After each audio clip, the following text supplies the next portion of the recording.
People think UFO stories are just shaky voices on the radio, blurry videos, a flash in the sky. But Hollow Creek was different. This wasn't a sighting. It was an encounter. And the people who lived there, they never forgot the night the lights came down from the clouds. Some of them never came back. It was October 14th, 1997. Hollow Creek had only 300 residents. A quiet, rural town, forgotten by the world. At 11:42 p.m., everything stopped. Every house, every street lamp, every television, every clock. The entire town drowned in silence and blackness. Daniel Carter, 27 years old, worked late in his mechanic shop that night. He heard the hum of the truck engine, the ticking of tools on a metal tray. And then nothing. The power died. The hum of the truck faded. The air itself felt heavier.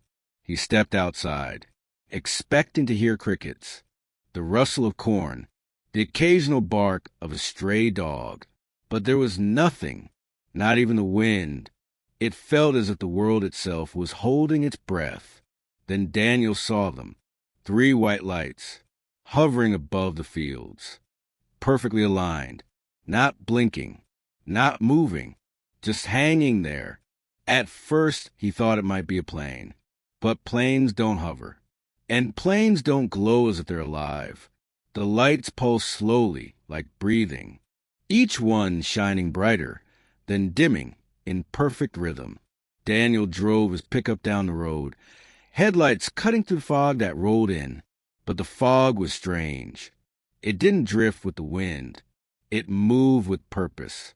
As he reached Hollow Creek Bridge, he saw them, 5 townsfolk already there, standing silently, all staring up at the lights.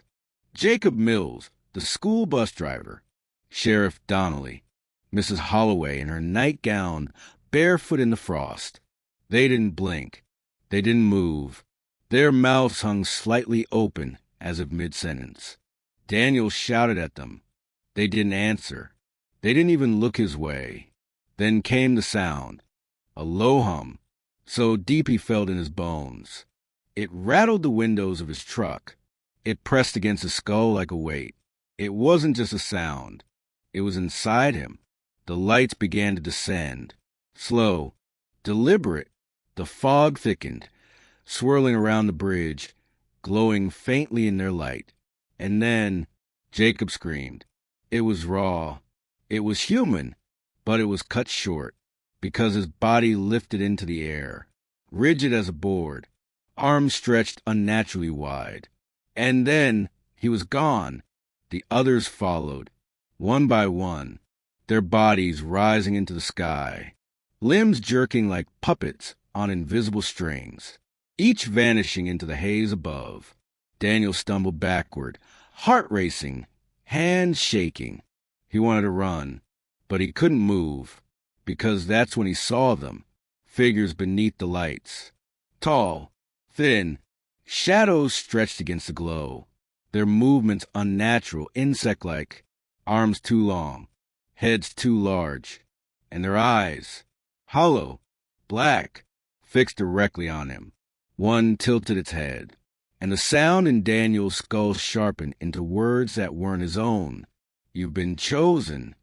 His vision blurred. His stomach turned. He vomited into the gravel, collapsing to his knees. He looked up. The bridge was gone. The houses were gone. Behind him, only cornfields, endless rows, stretching into darkness. The fog coiled around him like it was alive. The whisper of corn stalks sounded like thousands of voices. The hum grew louder. Inside his skull, inside his blood, Daniel collapsed, and everything went black. When he opened his eyes, the sun was rising. He was in his truck, keys in the ignition, engine silent, the road empty. His wristwatch read 5:52 a.m., but the truck's clock said 12:01. 6 hours gone. He drove back into Hollow Creek, but the town was not the same. Front doors stood wide open. Coffee still steaming in mugs. Radios buzzing with static. A dinner table left with plates half full, but no people.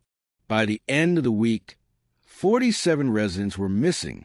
Entire families, children, neighbors, all gone without a trace. A school bus was found abandoned on the highway. Headlights still on, engine running, completely empty. There was no investigation, no government trucks, no flashing news vans. Outside the county, no one ever heard of Hollow Creek. It was as if the town had been erased. Daniel rarely speaks about that night, but when he does, his warning is always the same. If you ever hear the hum, don't look up, don't acknowledge the lights, because once they know you've seen them, they won't let you go. And the worst part? Last month, the lights came back, to be continued.